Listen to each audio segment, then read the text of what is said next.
Well, good morning, everybody. The mic on, wonderful. I want to expand on Tom's idea that speed is related to the amount of information that we can process for business-making decisions, because indeed, the universe is exploding with information. This is not from the Hubble telescope. This is actually a physical rendering of the World Wide Web, and we're right about here in the southeast of the United States.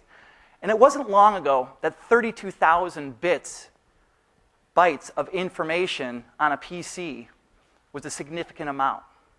Right now, we've got voice information coming at us. Skype claims they can handle 20 million users at peak times. We've got social networking information. This slide's already obsolete. It's up to 500,000 users on Facebook. Thomson Reuters records and archives 750,000 price changes in the markets every second for 10 billion a day.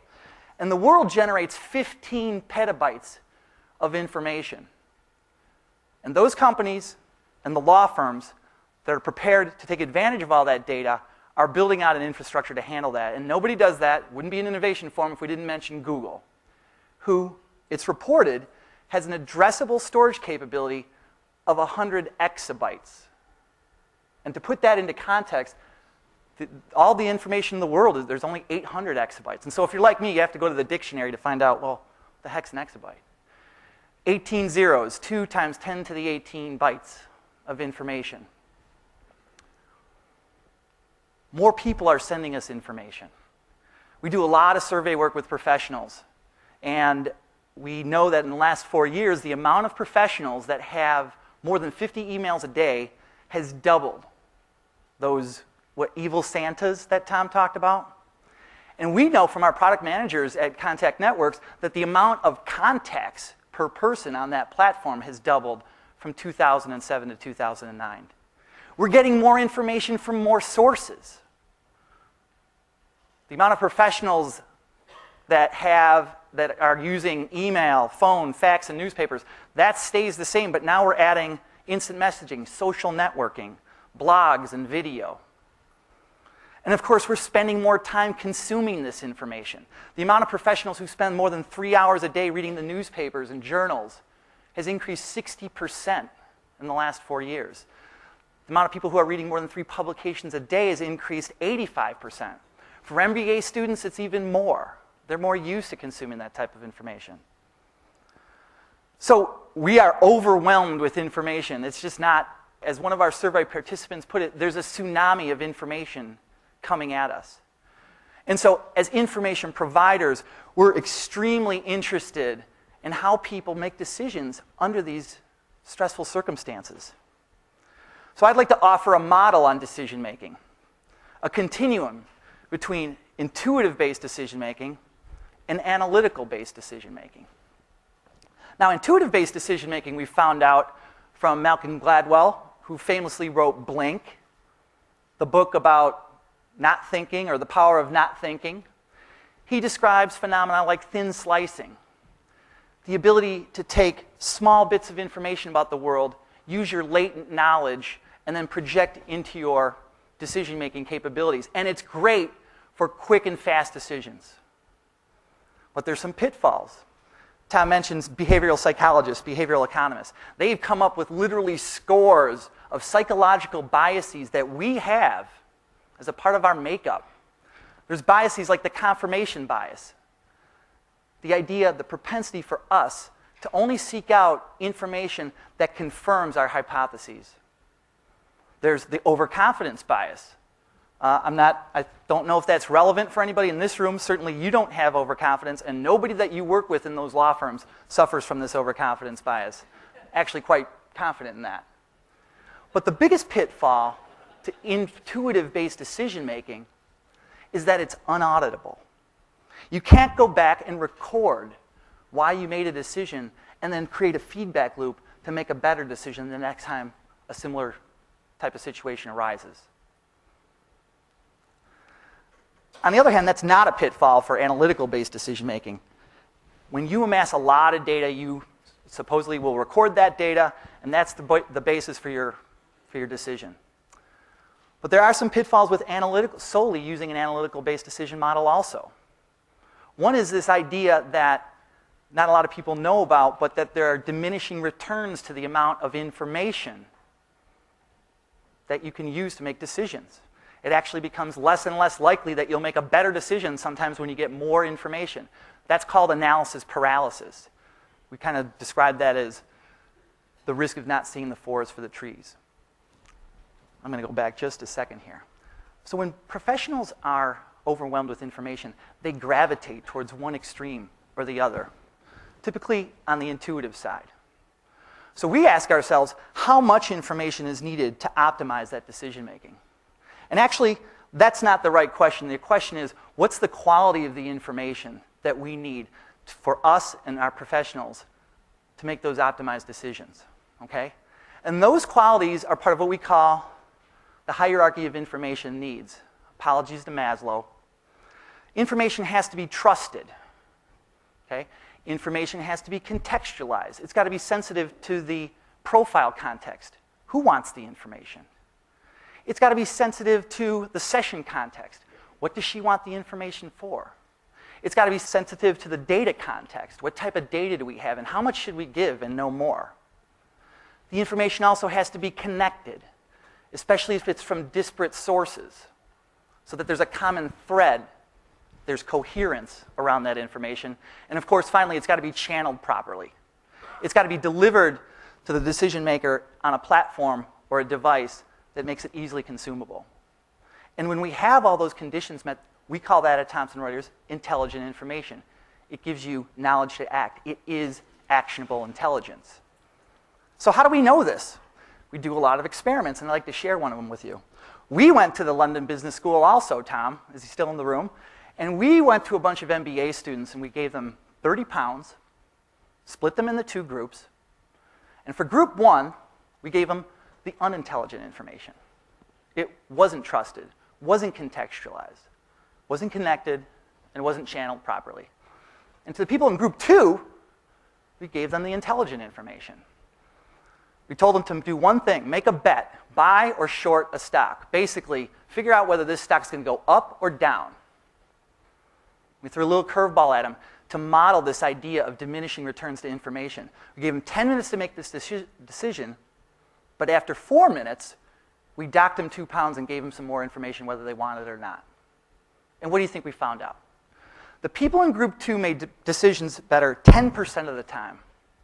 Now, when I was going over this with my wife, she said 10%, that's not really a lot. But if you've got a 10% advantage over a bunch of London Business School students, that puts you in a better position than you would be if you didn't have that. And if you're trading with 10% more capability, you're making millions of dollars. And that's actually what happened also with group 2. They were able to not only make better decisions, but they were more profitable decisions. 40% more money was made by the people in group 2 because they were able to arrive at the decision faster. And so they didn't get docked that 2 pounds. And then the interesting thing about the people in group 1 is their decision making was more disparate, more inconsistent. So better decisions, more profitable decisions with more consistency.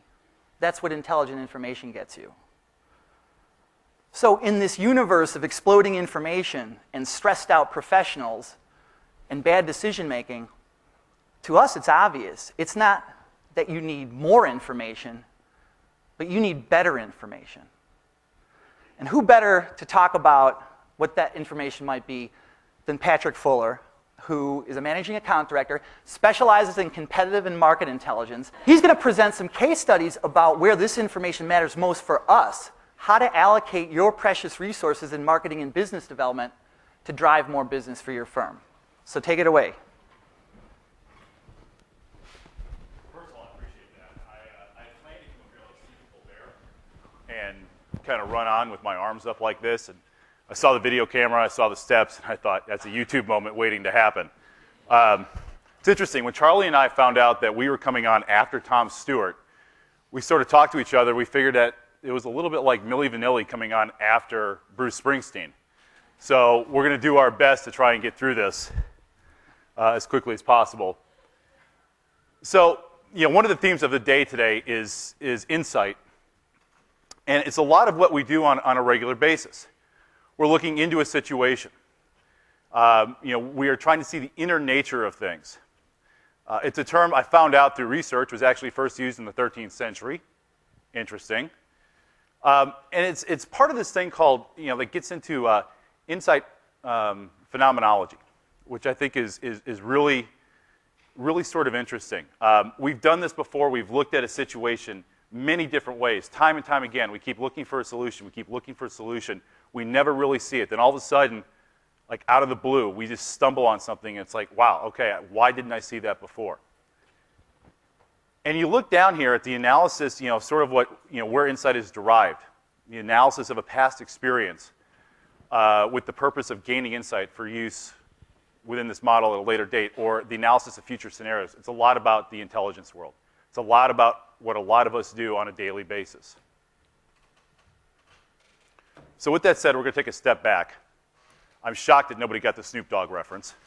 If we can't work Snoop Dogg into legal, then there's a problem.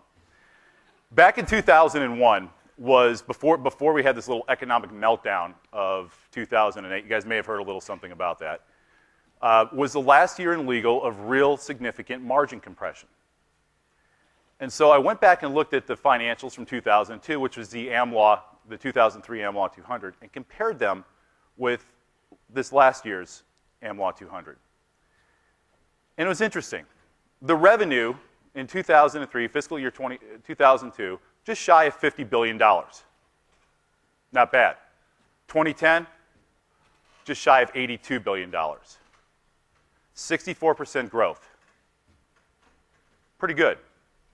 During that same period, we saw a 22% increase in total lawyers. So we had a 3-to-1 increase of revenue to total headcount. During the 7-year period, only a 10% increase in equity partners. Revenue per lawyer went up 33%. Profitability went up 51% over 7 years, a little more than 7% a year.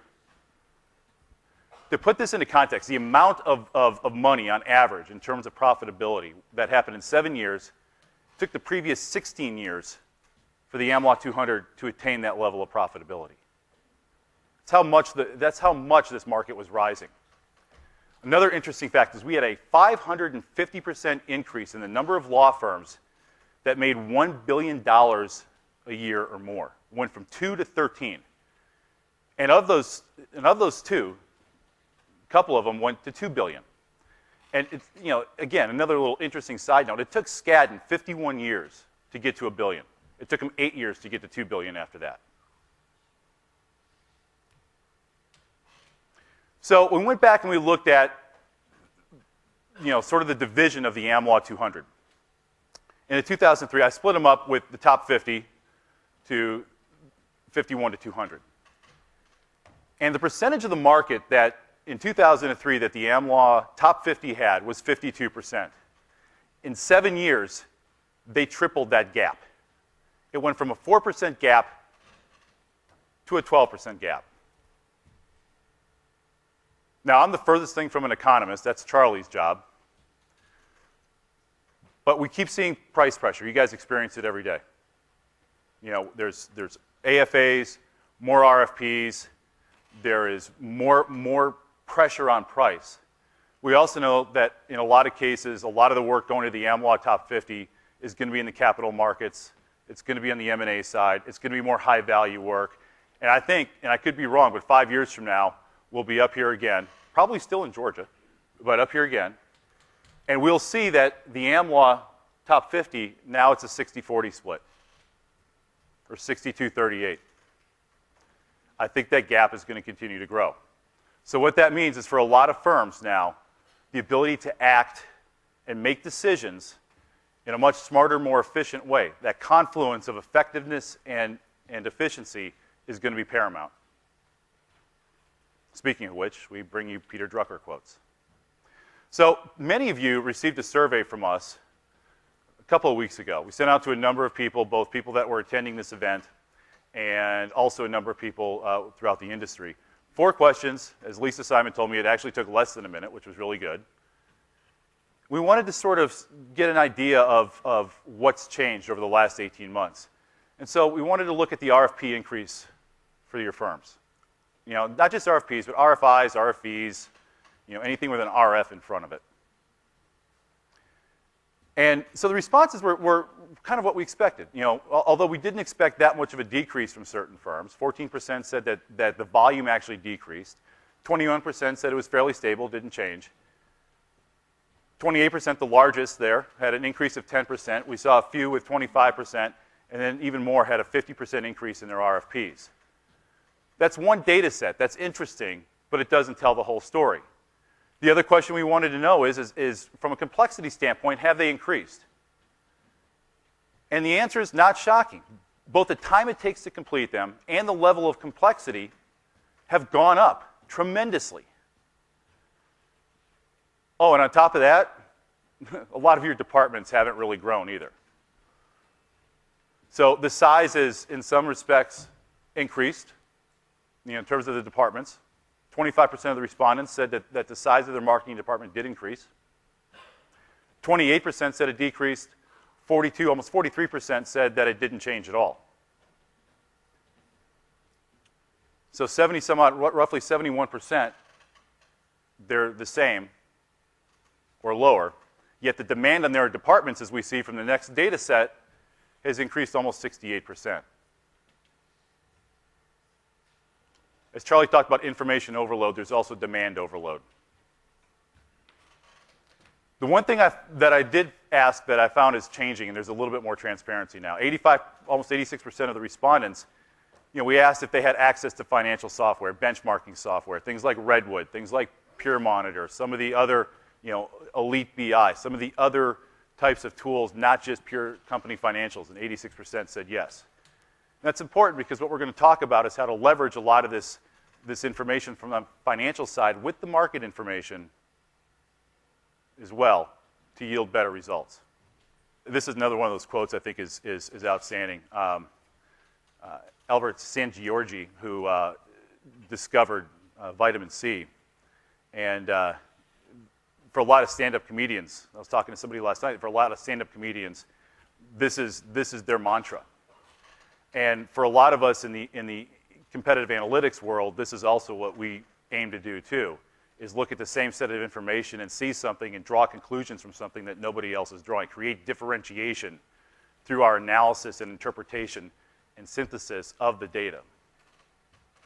So we're going to use screenshots. There's a lot of competitive intelligence tools that exist out there. There are a number of, you guys have access to a number of them. So when you look at this, we're going to generalize it, but you know, we're going to be talking about just sort of the competitive intelligence applications. And the one thing that we want to look at here, the first thing that we'll talk about very quickly, is just looking at representation patterns. You know, it's a way of looking at the data. A lot of you have seen information like this before. But within the information, how quickly are they changing counsel? Who's getting the work? Who's losing the work? Who's picking up market share? It's fairly basic. We've been talking about this now for 7, 8, 9, 10 years. Scenario planning.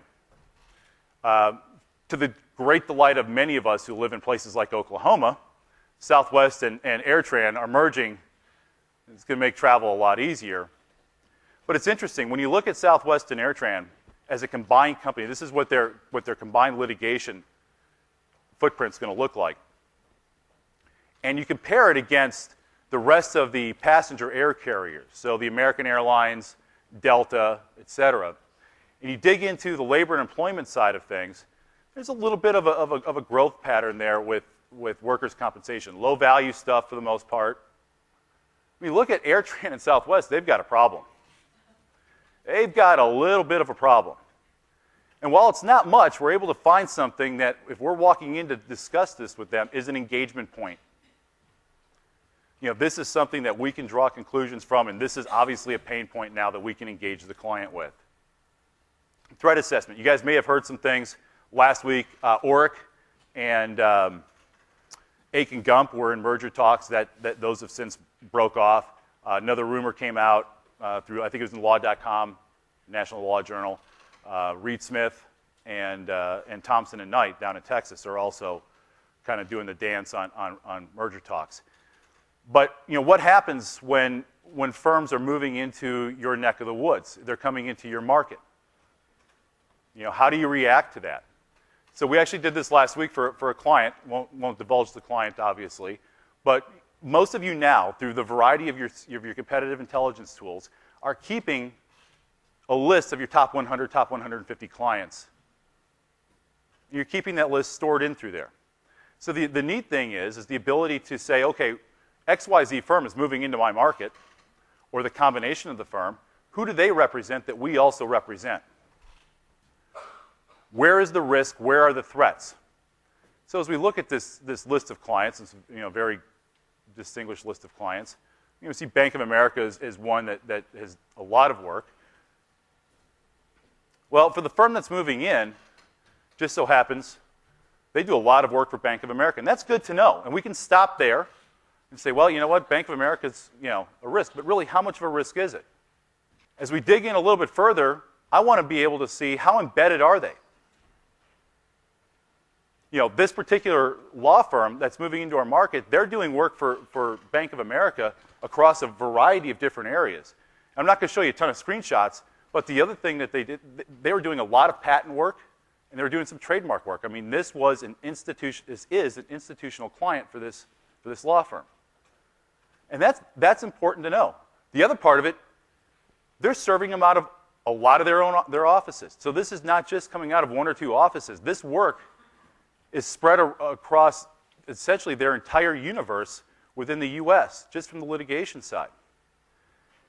And my next step in this, by the way, is I'd start combing the press releases and a lot of their recent hires to find out if they've been picking laterals off when they moved into other markets, because we know a couple of things. Not only is our client going to be at risk now, but if this is a firm that has done a lot of work by attracting laterals, we probably have some of our partners at risk as well. And so in 3 minutes, talk about speed, to Tom Stewart's point, in 3 minutes, we can very easily determine the level of risk and the level of threat of somebody entering our market, including which of our partners might also be at risk. And this is something else that I think is pretty interesting as well, too. We hear so often, I think the term bet the business is probably thrown around about in the law firm world about as much as ESPN uses the word great. We hear it so a lot. I think most of us would probably agree that not everything is bet the business that we always hear is bet the business. But it's always interesting to sort of flip it around and see what does the client really value. And this is a company that's based in Georgia. We're keeping a very Georgian theme here. And this is their work, their practice, the litigation where things were taking place in jurisdictions. You see a lot of it. Miami-Dade County, Chicago, Northern District, Southern District of Florida. You go on down to the full list, Cook County, San Francisco County, Alameda County, et cetera. A lot of work. But you look at the law firms that they're hiring in these major metropolitan areas, they're smaller firms.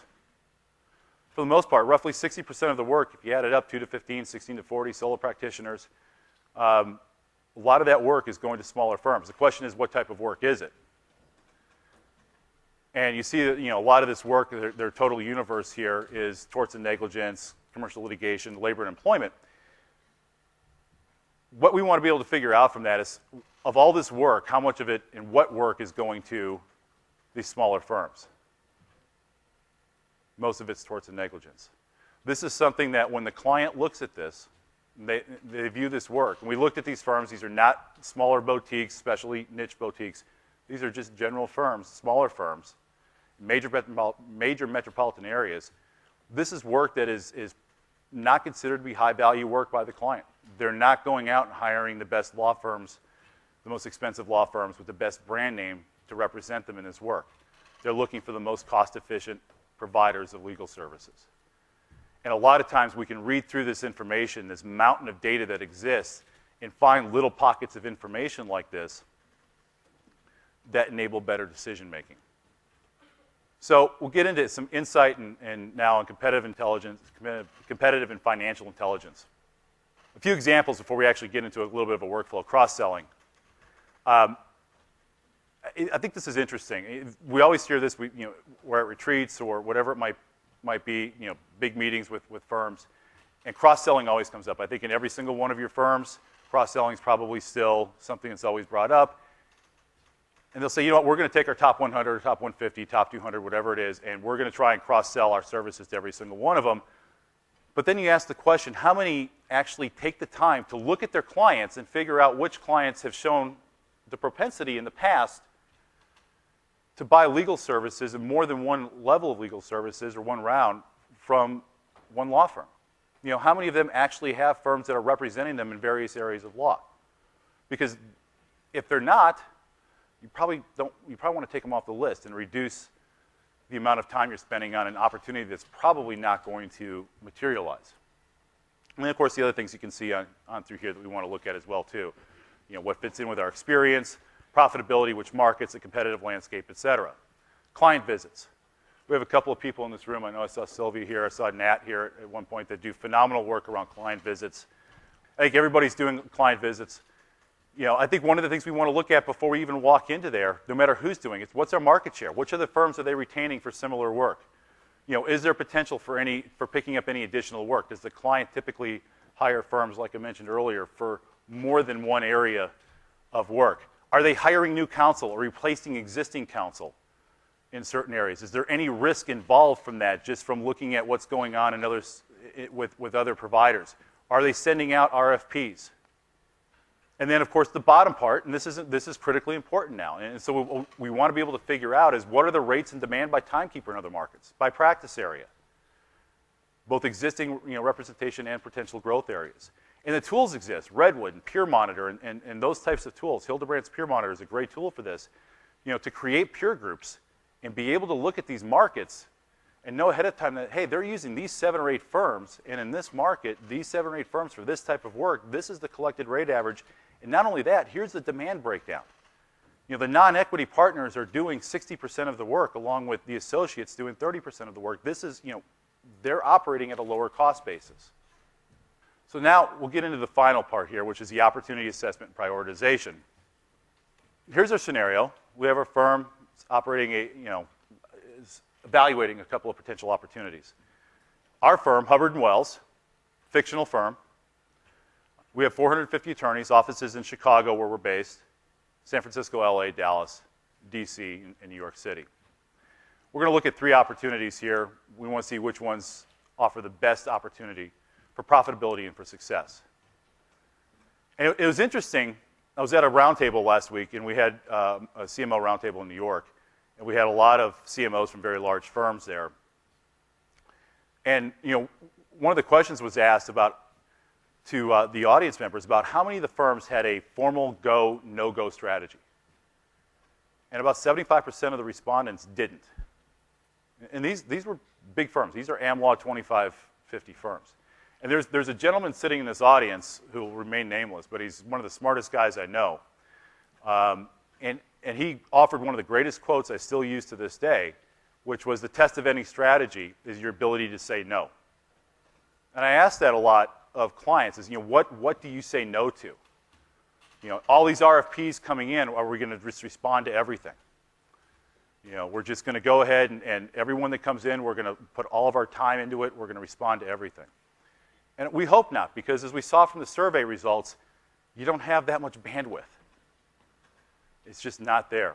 So we're going to use some various things to look at here. We want to know who we know. Obviously, we know relationships drive everything. We want to know what our experiences is, our capabilities.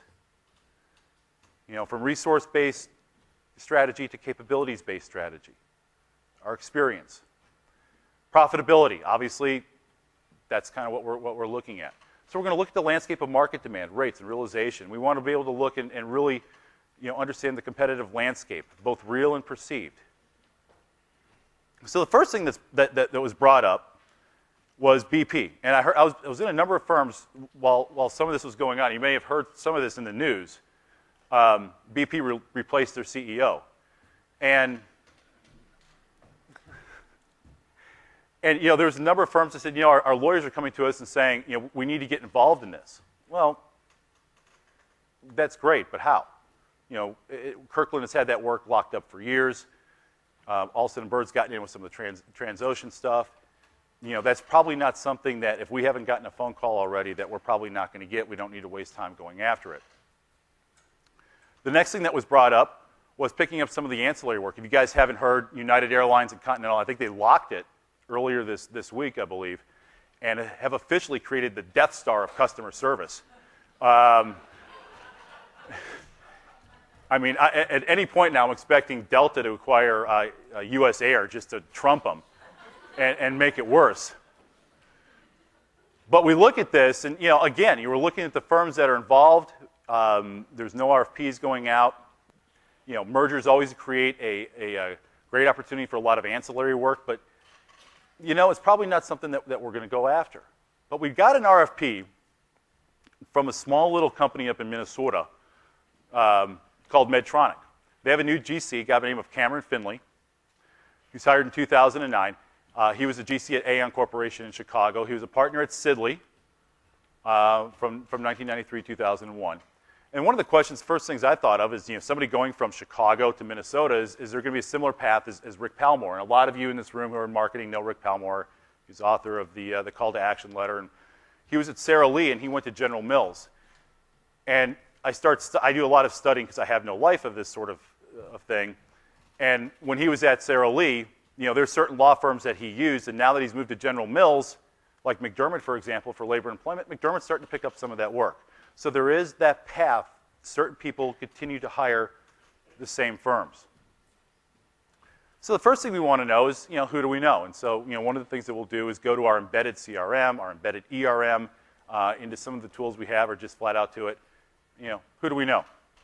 In this case, we're pulling the reverse part of it because we know we have somebody in our organization that typically has decision-maker relationships. I blocked those out. But we want to be able to find out, okay, who can really get our foot in the door at the best level possible? What's our experience? At the end of the day, we need to be able to pull this up, pull our database of experience up, and pull this information up. We have a lot of experience through this. And we want to look at Medtronic. We want to look at their footprint. Medtronic, not surprisingly, a lot of stuff in torts and negligence, product liability, litigation, et cetera. A lot of IP as well. But then we want to look at Aon. We want to be able to look, too, at where he was coming from, the universe that Cam Finley was coming from. What did they have? What was he typically used to dealing with? And what's missing from this is IP litigation. And that offers a couple of different, there's some good thoughts in that. One, he hasn't hired firms for that. So there's an opportunity there. We look at Medtronic's existing IP litigation. Not surprisingly, there's a lot of it in the Rocket Docket area of East Texas. I'm still shocked that the Northern District of California doesn't have like a name like the Vino District or the Vino Docket or something like that. But a lot of it's up in the Northern District of California. We have the Eastern District of Texas, some stuff in Delaware. Who have they hired? It's interesting. In San Francisco and in Dallas, they've picked up a couple of firms. McCool Smith is a little boutique down in Dallas. Merchant Gould is a boutique up in Minneapolis, actually an IP boutique. But you look at the firms that they've hired, some pretty familiar names. At the same time, I want to look at Aon. I want to know where this guy came from. I want to be able to see the firms that he used in similar markets because those are going to be competitors. More than likely, we are going to be competing with some of these firms, except for Littler, probably not on the IP litigation side. But DLA is one of them. Baker Botts. Carrington Coleman's a good little boutique down in Dallas as well. You see some of the people just start picking up work. Gordon and Reese is one. So now we're starting to expand our competitive landscape. If we're going to go after this now we're starting to see this competition level and this landscape increase a little bit. In terms of overall work, where did the work go with Aon? Well, not surprisingly, Littler, but with the IP side. But again, there's Sidley Austin. We know Sidley's going to be in the mix. He was a partner there. He's used them quite a bit on a continual basis. There's a solid pattern of representation there. He's going to continue to use them. See other firms that have picked up work recently, a few that have dropped off on work. Ballard Spahr is a good example. They're in red. Picked up work for about 3 years, kind of dropped off. Same thing with Freeborn and Peters. But let's look at comfort levels, and let's look at overall trends. Aon, one of the things that we noticed, a lot of their work went to larger firms. So there's a comfort level with larger firms. He's not typically buying on price. It's good to know. Medtronic, historically, pretty similar. And even the smaller firms they used were boutiques. They were specialists. So we're pulling a lot of information out of here from just what was seen. So we already mentioned the fact that Medtronic's, outside of product liability, one of the greatest needs on a continual basis is IP litigation, something that Aon didn't have. A couple of other things. We look inside the information a lot with Medtronic.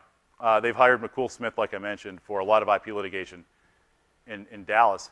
They also retained separately an outstanding firm. It's an Am Law 50 firm based in Dallas for IP transactions. They never got any of the litigation whatsoever. They weren't, and this is a firm with a rock star CMO who has historically had firms that did a great job of cross-selling, and they have not been able to move the needle. We want to look to see the patterns of Aon retaining certain firms in specific markets. So where did they retain Sidley? You know, we mentioned already San Francisco and Dallas and a few other places. Likewise. And then how often are they changing outside counsel? That's one of the things I think is often missed. When we start looking at these opportunities is how often are these companies changing outside counsel? We used to have an example we used with 3M out of Minnesota. And in certain parts of the country, they were changing counsel every 2 years. You would see new representation.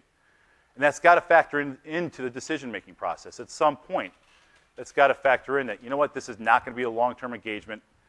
The cost to get this work is not going to be worth what the return is. A couple other things we found out here. Medtronic's primary outside counsel had intermittent patterns of picking up additional areas of work. Medtronic historically was not a great client from a cross-selling perspective, but Aon is. So you have a new GC there, you have somebody new that's coming into that market, has shown the ability or the willingness to buy legal services, more than one set of legal services from any one law firm. That might be something we want to go after now because we can grow this business.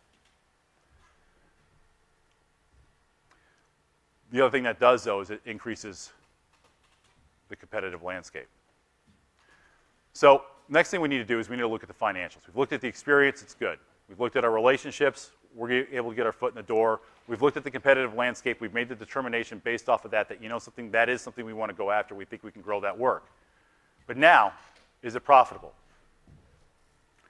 And so now we start looking at this just from a rate standpoint. And the blended rate between San Francisco and Dallas, and by the way, they are, as you guys know, a little bit different if we were to separate them out, a little bit higher cost out in San Francisco. But the blended rate, equity partner average over the last 12 months, $450. I'm pulling this from one of Hildebrandt's tools that pulls data. This is real information.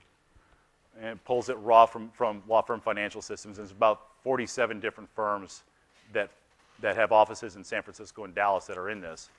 This is pretty good. This is pretty good information.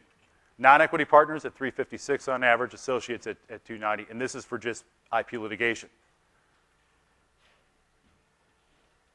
But we also want to look at the demand level because, you know, if it gets down to AFAs and gets down to other information, how are we going to set this up? Where is the main driver of work? A lot of this is associate driven, non-equity partner driven, lower cost basis. You know, equity partners, and by the way, you see those 11 to 13 years and 14 to 16 years and things like that. What you're looking at there is the year out of law school, not their age. You know, we look at this, and this is something we want to go after. Rate structure is conducive. Typically, they're operating, and a lot of the work is being done on this from a billable perspective at a lower cost structure, partners, lower cost basis. More profitable. You know, this is something now that as we look at this, I think we want to move forward with this. And you guys have these tools. They exist. Your financial departments have a lot of this information. The tools that exist, you know, with your competitive intelligence tools, this exists. You can do this. You can pull this information out of there. So if someone says, hey, is this an opportunity that we should pursue? Yeah, I think we should. And the other thing is it gives us now is some insight as to how we should construct that team. And now it gets back into what we talked about earlier about the internal sales aspect and the internal politics of things. But now we have a fact basis on which to move forward. with that, because I am in front of everybody for lunch, I think we're good. I'm going to bring Charlie back up. Thank you, everybody. Very good. So that's an amazing amount of data, and as somebody who loves data, I really appreciate the time it takes to do that. I think part of the problem is that, as we saw in some of the data around your departments and the constraints on it, is that there's not always the amount of time that we have to do stuff like that. I asked Patrick, well, how long did it take to do that? It's about 12 hours of analysis. And notice that he did present the information to meet the hierarchy of needs. It is trusted, but he did the contextualization. He filtered it for this audience, filtered it around BP.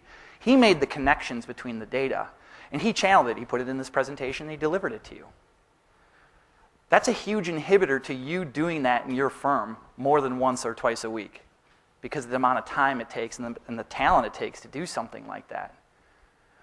So what you're going to see from information providers, not only in the next few days, but in the coming months, is trying to mechanize, trying to use technology to go up the hierarchy stack so that you can get on with what, as my friend Peter Jackson likes to say, you let the machines do what the machines can do, and then you let the humans do what they can do, which is get into the analysis, the insight, and set the plan.